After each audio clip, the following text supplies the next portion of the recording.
everyone, this is Rose Gold, and today we're going to be getting into part 4 of What If Naruto Was a Hyuga.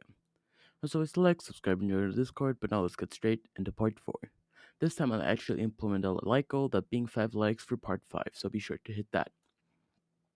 Naruto took Sasuke's hand smiling and answered the question with, "Yeah, came here an hour early, you know." Sasuke just nodded, and they walked to the entrance of the Forest of Death, where Anko would be explaining this part of the Chunin exams. In this, he will have to enter the Forest of Death and acquire both of these scrolls, Shield of the Heaven and Earth scroll. However, you can only start with one. Killing is allowed, so always be careful. The teams all walked up to collect their scrolls and were sent into the forest one by one, until it was finally Team 7's turn, and they got the Earth scroll, meaning that the team was now aiming to get a Heaven scroll.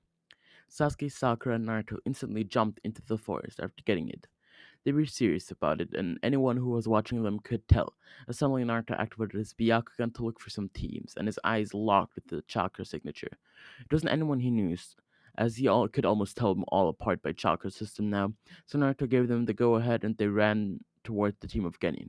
However, after they defeated it turned out they only had an Earth Scroll. So Sakura healed them a little and they ran back, but they did feel a bit bad for them, so they left the kunai for them to protect themselves a bit better and moved on. This time it was Sasuke who spotted the team, and after Wombo comboing them, their scroll was a Heaven Scroll. Perfect! Team 7 was rather happy until Naruto almost got eaten by a giant snake. What the hell? He'd never heard of giant snakes in the Forest of Death. However, after seeing who was controlling them, he had a tiny bell rang in his head, and he realized that this could either be Orochimaru himself or follower of Orochimaru, as the legendary Sanin was famous for his snake summoning and snake jutsu. Testing out his hypothesis, Naruto shouted, "Orochimaru!" And the unknown assailant stopped in his tracks, as he was about to attack Sasuke and Sakura, who were stunned by his bloodlust.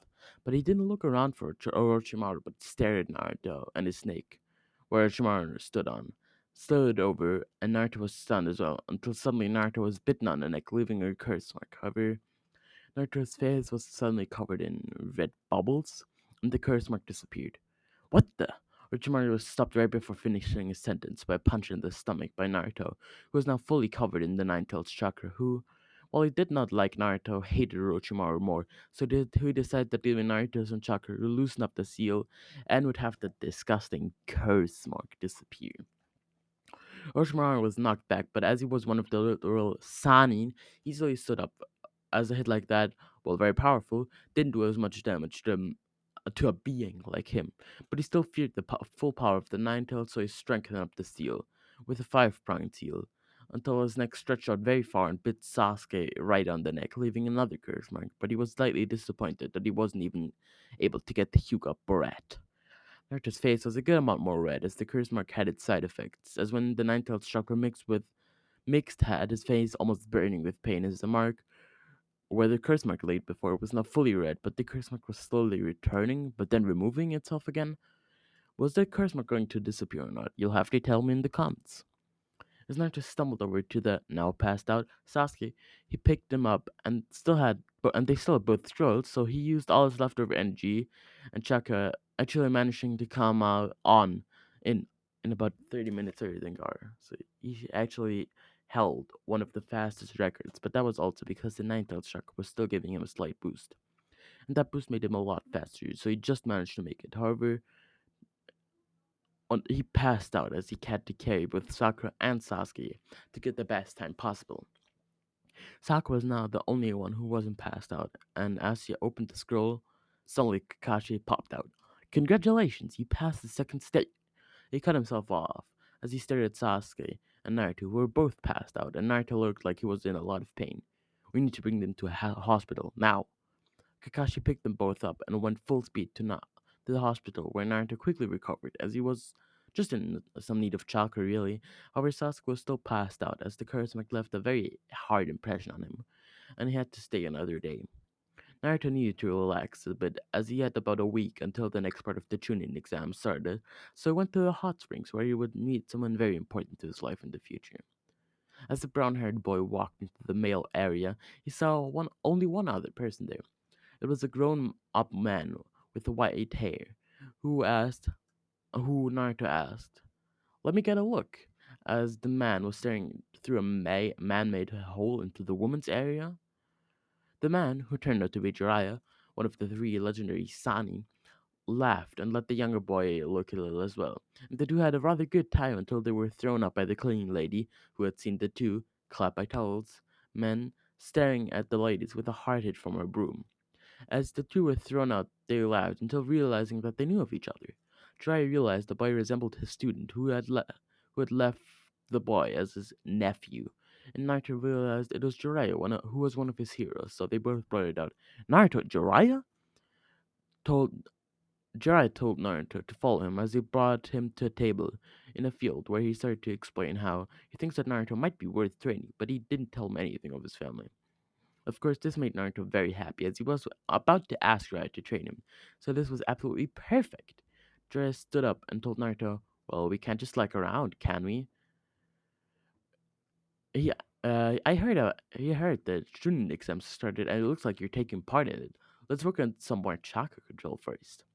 Naruto nodded happily and Naruto, that was very quick. So let's see if we can work on something more interesting. Naruto, of course, nodded again. They began work on a very special ninjutsu.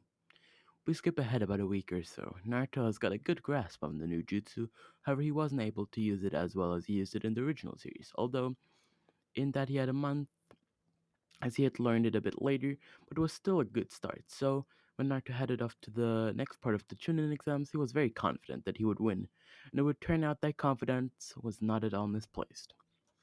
The brown-haired boy was rather surprised as he was called on for the first match, and as he entered the arena, he saw many disgusted faces, not just by the general Jinchuriki haters, but by his own clan, who were very disgusted at the half-breed who dared even have the capability to use their dojutsu. Disgusting. But there were at least a couple of Hyuga, mainly the side branch, who thought Naruto was proving the Hyuga clan to be one of might, especially in this fight. However, it was not just the side branch. One of the main branch, Hinata Hyuga, was whispering to herself, "Come on, Naruto, win!" When Naruto saw his opponent, he smiled at him. Inuzuka was standing in front of him and had a very cocky look. Too cocky for his own good. "Begin!" Naruto activated his Byakugan and ran toward Kiba at high speeds, forming a few handsets until firing a giant fireball toward Kiba, whose usual cocky face was very scared until he managed to dodge it just barely, but that was just part of Naruto's plan, who then cut him off with a Gale Palm until jumping at him and performing the 64 palms on the other, ending the fight rather quickly in his favor. Naruto stood atop Kiba, being the victor of this battle, and he was indeed very happy. Now I'm going to be ending this part off right here, so I hope you all enjoyed, and if you did, be sure to hit that like goal. I did kind of have to record this twice because my family stumbled into my room, but this was Rose Gold, and I am out. Almost instantly figured out how to learn to walk on water with the help of his Byakugan trick. He was very skilled with the dojutsu, so it was rather easy to do something like this. Joe was very surprised. His student, or rather Minato Hyuga, was very unskilled with the Byakugan, so it was rather surprising seeing Minato's son being so capable with it.